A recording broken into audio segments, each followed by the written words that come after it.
2035년의 중국은 어떤 모습일까? 중국은 이렇게 발전을 엄청나게 빨리 하고 있지만 그 안에 문제가 정말 많습니다. 글로벌 제국이 되려면 경제 성장을 계속합니다. 경제력은 정말 강해지겠죠?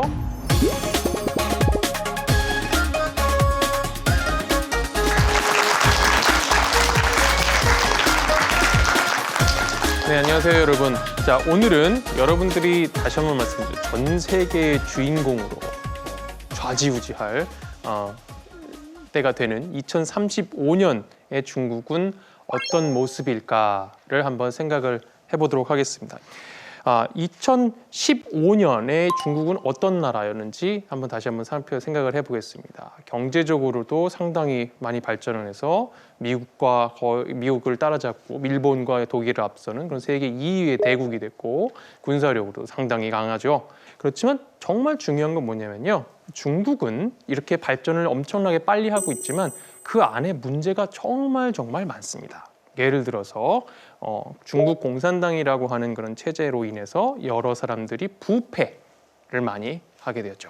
그다음에 이런 문제로 인해서 사회가 불안정하고 그다음에 빈부격차가 급격하게 이제 커지고 그다음 성장 전략 자체를 갖다가 잘못하게 될 수도 있고 자 이런 부정적인 요소들이 상당히 많이 있어요. 그래서 중국이 앞으로 향후 20년 동안 쭉 그렇게 고속도로 발전을 할지는 누구도 알 수가 없습니다. 그렇지만 오늘은 한번 중국이 잘 성장하는 경우, 그 다음에 성장하지 못해서 결국 나중에서 하락하는 경우, 경제를 가지는 그 두 가지로 나눠서 시나리오를 한번 생각해 보고요. 정치 체제 같은 경우에 중국의 정치 체제에 대해서는 저번 시간에 우리가 한번 살펴봤었죠. 한 정당. 자, 1949년에 중화인민공화국을 수립했던 또 마오쩌둥이 이끌었던 중국 공산당. 중국 공산당이라는 중정당이 이제 이끌어가고 있는 그런 권위주의 체제라고 할 수가 있습니다. 자, 그런데 재미있는 것은 또 하나가 있어요.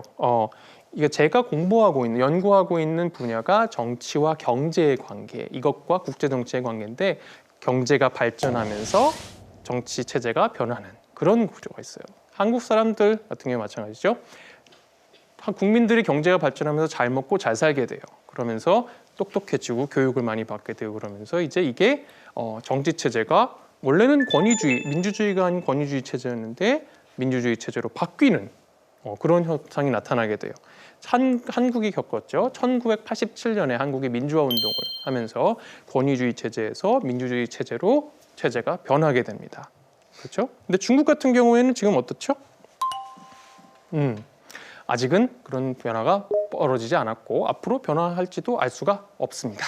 자, 그래서 정치 체제를 두 개로 나눠서 첫 번째는 계속 지금의 중국 공산당 위주의 권위주의 체제가 유지되는 경우, 그다음에 두 번째는 한국과 같이 민주화라는 걸 겪으면서 권위주의 체제에서 민주주의로 변하는 경우, 이렇게 두 가지 경우로 나눠보겠어요. 자, 그러면 네 가지 시나리오를 우리가 살펴볼 수 있게 된다는 거죠. 1번 경제 성장, 권위주의. 2번 경제가 성장하고 민주주의가 되는 경우. 세 번째가 경제 하락, 권위주의. 그다음에 네 번째가 경제가 안 좋아지면서 민주주의로 바뀌는 경우입니다. 네, 자 정답을 한번 볼까요? 2번이 압도적으로 많네요. 2번이 뭔가요? 경제 성장하고 민주주의를 하게 되면은 이제 중국이 가장 글로벌 제국이 될 수 있는 가장 강력한 나라가 될 수 있는 그런 시나리오를 갖고 있네요. 자, 글로벌 제국이 되려면 경제 성장을 계속합니다. 경제력은 정말 강해지겠죠. 그러면서 정치 체제도 또 민주주의라는 체제로 좀 더 자유롭고 평등한 민주주의 체제로 바뀌게 됩니다. 자, 그러면 물론 전통적으로 문화적으로 중국은 미국이라든지 일본과 큰 글로벌 제국과는 상당히 다르지만 이러한 경제 성장과 정치 체제가 비슷함으로 인해서 새로운 질서를 만들어갈 때 함께 할 수 있는 가능성이 많이 있다고 볼 수가 있죠.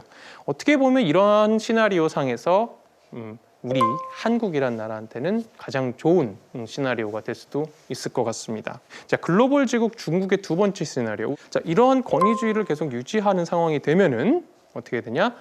미국과 그다음에 다른 나라들과 좀 다른 새로운 질서를 원하게 될 가능성이 많이 있습니다. 자, 이렇게 되면 어떻게 되나요?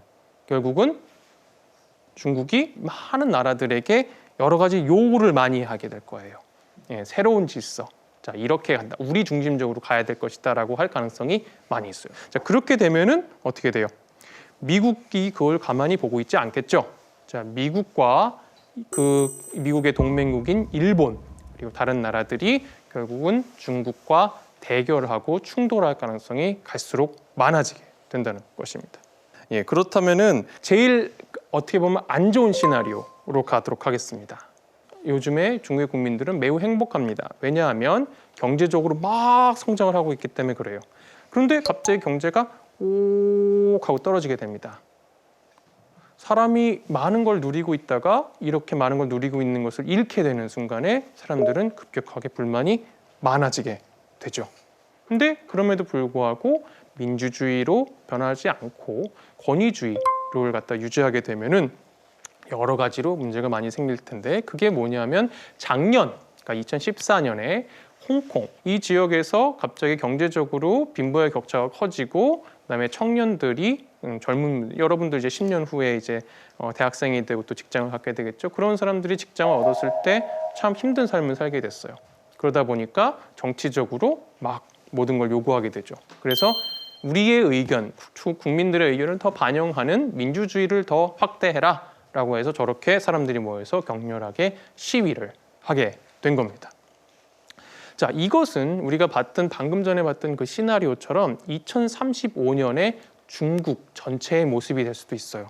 자, 이렇게 되면은 중국 같은 경우에도 양자 선택을 하게 될 수밖에 없습니다. 첫 번째, 이런 국민들의 요구를 받아서 자, 민주화를 해서 국민들의 요구가 하는 방향으로 해서 같이 가자라는 방향이 될 수 있고 우리가 두 번째 시간에 배웠던 마오쩌둥이라고 하는 중국에서는 정말 위대한 인물로 충성을 받고 있지만 마찬가지로 반면에 폭력적이고 억압적인 그런 정치 체제를 유지했던 그런 마오쩌둥의 시대처럼 더 많은 국민들을 억압하고 누릴 수 있는 그런 시나리오 두 개로 나뉠 수가 있습니다. 자, 이렇게 만약에 되면 중국은 다른 방법을 찾아야 됩니다. 다른 방법 중에 한 사례가 될 수 있는 게 뭐냐면 우리는 중화 민족이다. 그렇죠? 경제적인 성장이 있지만 우리는 중화 민족이니까 다른 나라들 때문에 우리가 경제를 못 살게 된 것이다. 미국 때문이다. 일본 때문이다. 한국 때문이다. 인도네시아 때문이다. 인도 때문에 이런 식으로 얘기가 될 수 있어요. 그럼 어떻게 되겠어요? 다른 나라들하고의 충돌이 정말 더 세게지겠죠. 결국은 이렇게 되는 시나리오가 되면 중화 민족이 크게 부흥하는 그런 중국의 꿈이라는 목표를 달성하지 못하고 글로벌 제국보다는 조금 낮은 지역 강국으로서 몰락을 하게 되는 가능성도 충분히 있다고 할 수가 있습니다.